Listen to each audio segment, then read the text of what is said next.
Hello dear children, class 1 integration 1 exam കഴിഞ്ഞിരിക്കുകയാണ്. Exam എങ്ങനെയുണ്ടായിരുന്നു? Easy ആയിരുന്നോ? ഈസി ആയിരുന്നു അല്ലേ? ഓക്കെ, അപ്പോൾ നമുക്ക് ക്വസ്റ്റ്യൻ പേപ്പർ കാണാം. Kids area online Kerala state സിലബസിൽ പഠിക്കുന്ന കുട്ടികൾക്കായുള്ള തേർഡ് ടേം ട്യൂഷൻ സ്റ്റാർട്ട് ചെയ്യുന്നത് December 29 ആണ്.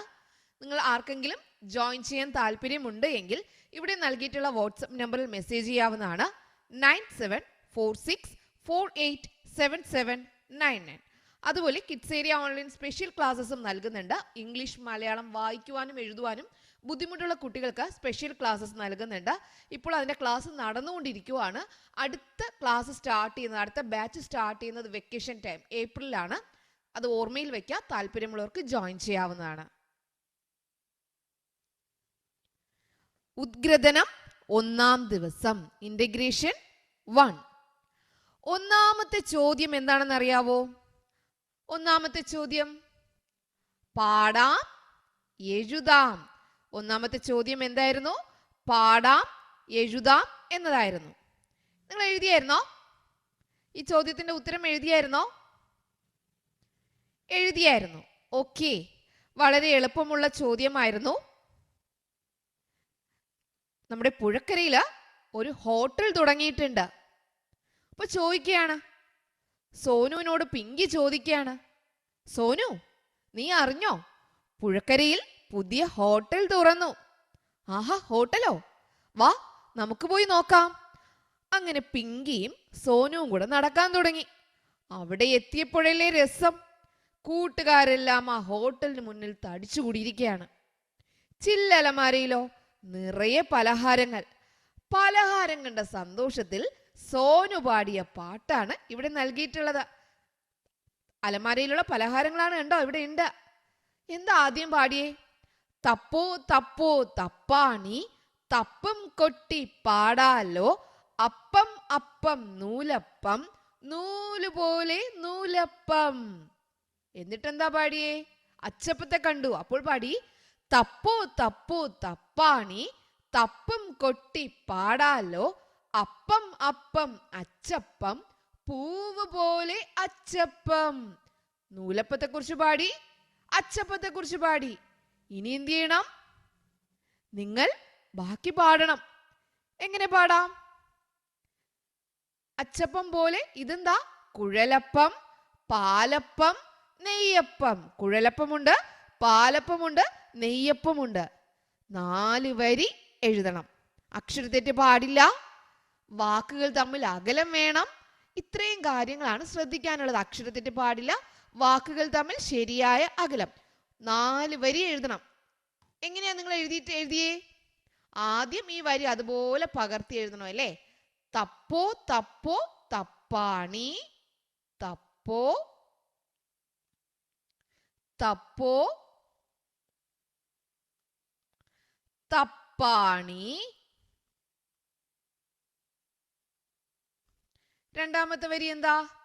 തപ്പം കൊട്ടി പാടാലോ. മുകളിൽ ഒരുപോലെ നൽകിയിരിക്കുന്ന വരികൾ നമ്മൾ എന്ത് ചെയ്യണം? അതുപോലെ എഴുതണം. ഓരോ വാക്കിന്റെ ഇടയ്ക്കും അകലം കറക്റ്റായിട്ട് കൊടുക്കണം കേട്ടോ. പാടാലോ. ഇവിടെ അപ്പം അപ്പം അച്ചപ്പം. അച്ചപ്പത്തിന് പകരം നമുക്ക് എന്ത് കൊടുക്കാം? പാലപ്പം എഴുതാം, കുഴലപ്പം എഴുതാം, നെയ്യപ്പം എഴുതാം. കുഴലുപോലെ കുഴലപ്പം, ദോശ പോലെ പാലപ്പം. നിങ്ങൾക്ക് എന്ത് വേണമെങ്കിലും എഴുതാം കേട്ടോ. ഇപ്പൊ ടീച്ചർ ആദ്യം കുഴലപ്പം കിടക്കുന്നതുകൊണ്ട് കുഴലപ്പം എഴുതുവാണ്. അപ്പം അപ്പം കുഴലപ്പം കുഴലപ്പം. ഇനി കുഴലപ്പം എന്തുപോലെയാ? കുഴല് പോലെയാണ്. അപ്പൊ നമുക്ക് എന്ത് എഴുതാം? 4-ാമത്തെ വരി എങ്ങനെ എഴുതാം? കുഴലുപോലെ കുഴലുപോലെ കുഴലപ്പം.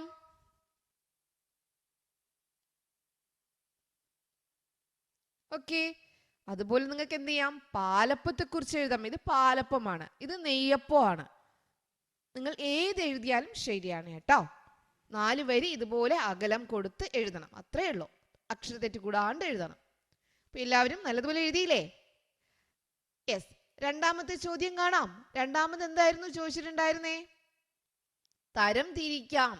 പലഹാരങ്ങളെ തരം തിരിക്കണം. ഇവിടെ നമ്മുടെ സോനുവും പിങ്കിയും എന്ത് ചെയ്യുവാണ്? ചില്ലലമാരയിലെ പലഹാരങ്ങൾ കണ്ട് വെള്ളമൂറി അവരുടെ വായിൽ.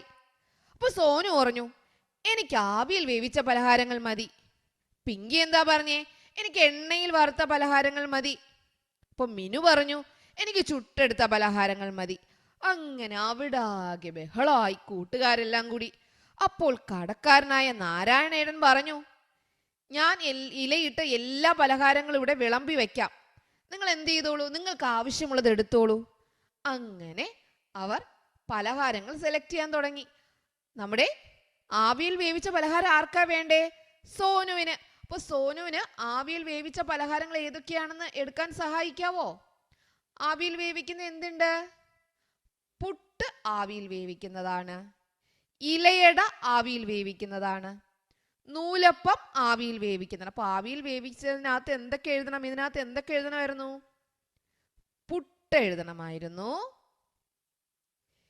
ഇലയട എഴുതണമായിരുന്നു, പിന്നെയോ നൂലപ്പം എഴുതണമായിരുന്നു. നൂലപ്പം. ഓക്കെ. ഇനി അടുത്ത് പിങ്കി കഴിച്ചത് എന്താ? പിങ്കി എന്താ കഴിച്ചേ? എണ്ണയിൽ വറുത്തെടുത്തതാണ്.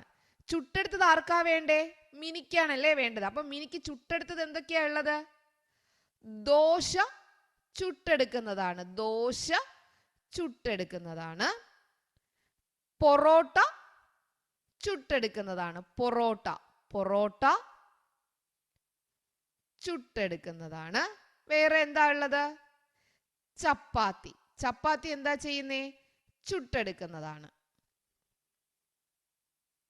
എഴുതിയോ നിങ്ങൾ? ഇനി പിങ്കിക്ക് വറുത്തെടുത്ത പലഹാരങ്ങൾ തിരഞ്ഞെടുത്താലോ? ഏതൊക്കെയാ വറുത്തെടുക്കുന്ന? എന്തൊക്കെയാ? അച്ചപ്പം,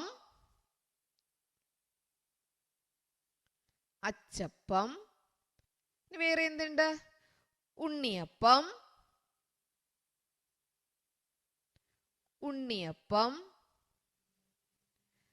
നെയ്യപ്പം,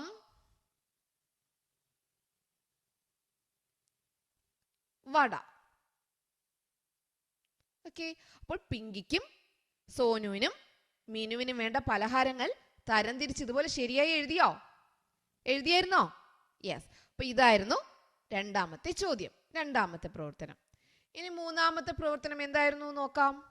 പുഴക്കരയിൽ കണ്ടത് എന്തെല്ലാം? പുഴക്കരയിൽ കണ്ടത് എന്തെല്ലാം? പലഹാരങ്ങൾ കഴിച്ച ശേഷം പിങ്കിയും സോനുവും മിനുവും കൂട്ടുകാരെല്ലാം കുളക്കരയിൽ കളിക്കാൻ പോയി. അവിടെ ചെന്നപ്പോ കണ്ട കാഴ്ചകൾ കണ്ടോ? കളിക്കാൻ പോയപ്പോ കണ്ട കാഴ്ചകൾ കണ്ടോ? ഈ കാഴ്ചകൾ എന്തെല്ലാം എന്ന് എഴുതണം. എഴുതുമ്പോൾ ശ്രദ്ധിക്കാനുള്ള കാര്യം തത്ത, കുരങ്ങൻ അങ്ങനെയല്ല എഴുതാനുള്ളത്. വാക്യങ്ങളായിട്ട് എഴുതണം. കുറഞ്ഞത് 4 വാക്യങ്ങളെങ്കിലും എഴുതണം. വാക്യങ്ങളായിട്ടാണ് എഴുതാനുള്ളത്. ഓക്കെ. അപ്പൊ എങ്ങനെ വാക്യങ്ങളായിട്ട് നമുക്ക് എഴുതാം? ഇവിടെ ഒത്തിരി കാര്യങ്ങൾ നമുക്ക് എഴുതാനായിട്ടുണ്ട്. മാവിൽ മാങ്ങ കണ്ടോ? അപ്പൊ മാവിൽ മാങ്ങ നിൽക്കുന്നു. 4 സെന്റൻസ് കറക്റ്റ്. വാക്കുകൾ തമ്മിൽ അകലം വേണം, അക്ഷരത്തിന് പാടില്ല കേട്ടോ. മാവിൽ മാങ്ങയുണ്ട് എന്ന് എഴുതിയാലും കറക്റ്റ് ആണ്. മാങ്ങ നിൽക്കുന്നു എന്ന് എഴുതിയാലും കറക്റ്റ് ആണ്. കുളക്കരയിൽ കണ്ട കാഴ്ചകൾ, മാങ്ങയുണ്ട്. ഓക്കെ. രണ്ടാമതെന്താ? മരത്തിൽ കുരങ്ങൻ ആടുന്നു. മരത്തിൽ കുരങ്ങൻ ആടുന്നു. അത് നമുക്ക് എഴുതാം. ഇനി നമുക്ക് എന്തെഴുതാം? കിളികൾ പറക്കുന്നു. മൂന്നാമത് എന്തെഴുതാം? നിങ്ങൾക്ക് ഇഷ്ടമുള്ള എഴുതിയിട്ടുണ്ടാവും കേട്ടോ. 4 സെന്റൻസ് എഴുതണമെന്നേ ഉള്ളൂ. കിളികൾ പറക്കുന്നു. അതുപോലെ എന്തെഴുതാം? മരപ്പൊത്തിൽ തത്തയിരിക്കുന്നു. മരപ്പൊത്തിൽ അല്ലെങ്കിൽ മരത്തിന്റെ പൊത്തിൽ തത്ത ഇരിക്കുന്നു.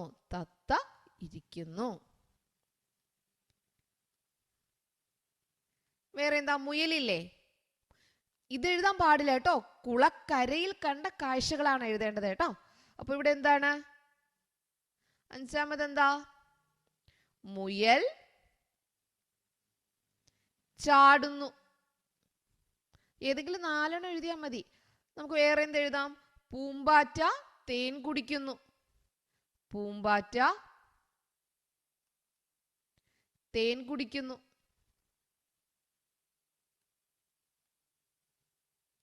നമുക്ക് എഴുതാം കുളക്കരയിൽ വലിയൊരു മാവുണ്ട്. അങ്ങനെ എഴുതാം. കുളക്കരയിൽ വലിയൊരു മാവുണ്ട്. മാവിൽ മാങ്ങയുണ്ട്. മാവിന്റെ പൊത്തിൽ തത്തയുണ്ട്. മാവിൽ കുരങ്ങൻ ആടുന്നു. കിളികൾ പറക്കുന്നു. മാവിന്റെ താഴെ മുയലുണ്ട്. ഇനി മാവിന്റെ താഴെ പൂമ്പാറ്റ തേൻ കുടിക്കുന്നു. നിറയെ പൂക്കൾ കാണുന്നുണ്ട്. ഇതൊക്കെ നിറയെ ചെടികൾ കാണുന്നുണ്ട്. ഇതൊക്കെ നമുക്ക് എഴുതാം. ഓക്കെ. കുളക്കരയിൽ നിറയെ മരങ്ങളുണ്ട്. ഏത് എഴുതിയാലും ശരി തന്നെയാണ്. ടീച്ചറുടെ കുറച്ച് എക്സാമ്പിൾസ് എങ്ങനെയാണ് എഴുതേണ്ടതെന്ന് എക്സാമ്പിൾ പറഞ്ഞു എന്നേ ഉള്ളൂ. നിങ്ങൾ ഏതിങ്ങനെ ഇതുപോലെ കറക്റ്റായിട്ട് എഴുതിയാലും ശരിയാണ് കേട്ടോ. 4 സെന്റൻസ് 4 വാക്യങ്ങൾ എഴുതണം കുറഞ്ഞത്. ഓരോ വാക്കിൻ്റെ ഇടയ്ക്ക് ശരിയായ അകലം പാലിക്കണം. ഇത്രയുമാണ് നിങ്ങൾ ശ്രദ്ധിക്കാനുള്ളത്. 4ാമത്തെ ചോദ്യം നോക്കാം. 4ാമത്തെ ചോദ്യം, കണ്ടെത്തൂ, തരം തിരിച്ചെഴുതൂ. കുളത്തിൽ കണ്ട ജീവികളെ കണ്ടോ? ഇവിടെ സോനുവും കൂട്ടുകാരും കുളത്തിൽ കണ്ട ജീവികളെ കണ്ടോ? കണ്ടോ? ഇവർ എന്തെന്നൊക്കെണ്ടേ? ഈ കുളക്കരയിൽ വന്നവരാ. ഇവർ തിരിച്ച് വീട്ടിലേക്ക് പോവുകയാണ് വൈകുന്നേരം. അവർ എവിടേക്കായിരിക്കും പോവുക? അങ്ങനെ നമുക്ക് നോക്കാം, തരം തിരിക്കാം. കരയിൽ ജീവിക്കുന്നവ, വെള്ളത്തിൽ ജീവിക്കുന്നവ, കരയിലും വെള്ളത്തിലും ജീവിക്കുന്നവ നമ്മൾ കണ്ടെത്തി എഴുതണം. കരയിൽ ജീവിക്കുന്ന ആരൊക്കെയുണ്ട്? കോഴി കരയിലാണ് ജീവിക്കുക അല്ലേ? കോഴി എവിടെയാ ജീവിക്കുക? കരയിൽ. ഓക്കെ. ഉറുമ്പാണെങ്കിലോ? അപ്പൊ കോഴി എഴുതി. ഉറുമ്പാണെങ്കിലോ? ഉറുമ്പും കരയിലാണ്. മുയൽ കരയിലാണ്. കുരങ്ങൻ കരയിലാണ്. വെള്ളത്തിൽ മാത്രം ജീവിക്കുന്നത് ആരാ? മീൻ വെള്ളത്തിൽ മാത്രം ജീവിക്കുന്ന ജീവിയാണ്. ആമയോ? കരയിലും വെള്ളത്തിലും ജീവിക്കും. താറാവോ? കരയിലും വെള്ളത്തിലും ജീവിക്കും. തവളയോ? കരയിലും വെള്ളത്തിലും ജീവിക്കും. ഞണ്ടോ? കരയിലും വെള്ളത്തിലും ജീവിക്കും. ഓക്കെ. ഇതായിരുന്നു അടുത്ത ചോദ്യം. എല്ലാവരും ശരിയായിട്ട് ആൻസർ എഴുതിയില്ലേ? എഴുതിയോ? എഴുതി. 5ാമത്തെ ചോദ്യം നോക്കാം. വീടുകൾ, കൂടുകൾ. ഇവിടെ കുറച്ച് വീടുകൾ കാണുന്നുണ്ട്. മരപ്പൊത്തുണ്ട്, മരച്ചിലയിൽ കൂടുണ്ട്. നോക്കി, ഇവിടെ ഇങ്ങനെ ഓലത്തുമ്പിൽ ഒരു കൂടുണ്ട്, മാളമുണ്ട്. അപ്പൊ ഇത് കറക്റ്റായിട്ട് എന്ത് ചെയ്യണം? വരച്ചു ചേർക്കണം. തത്ത എവിടെയാ താമസിക്കുക? മരപ്പൊത്തിൽ. കുരുവി എവിടെയാ താമസിക്കുക? കണ്ടോ, ഇതാണ് കുരുവിയുടെ കൂട്. മുയൽ എവിടെയാ താമസിക്കുക? മാളത്തിൽ. കാക്ക എവിടെയാ താമസിക്കുക? മരത്തിൽ കൂടുണ്ടാക്കിയാണ് താമസിക്കുക. അതിൽ ഇനി ഒരു ചോദ്യം കൂടെയുണ്ട്. മാളത്തിൽ ജീവിക്കുന്ന മറ്റൊരു ജീവിയുടെ പേരെഴുതുക. എലി എഴുതാം, പാമ്പ് എഴുതാം. ഓക്കെ, ഇതൊക്കെ മാളത്തിൽ ജീവിക്കുന്ന ജീവികളാണ്. ശരിയായിട്ട് നിങ്ങൾ ആൻസർ എഴുതിയോ? എല്ലാ ആൻസറും എഴുതിയോ? എഴുതി. ഓക്കെ. അപ്പോൾ നാളത്തെ എക്സാമിന് വേണ്ടി വേഗം പോയിരുന്നു പഠിച്ചോളൂ കേട്ടോ. കിഡ്സ് ഏരിയ ഓൺലൈനിൽ വൈകിട്ട് ക്ലാസ് വരുന്നുണ്ട്. അതും കാണാനായിട്ട് മറക്കരുത്. ഓക്കെ. അപ്പോൾ നമുക്ക് വീണ്ടും വൈകിട്ടത്തെ ക്ലാസ്സിൽ കാണാം. Okay children, bye bye. Thank you.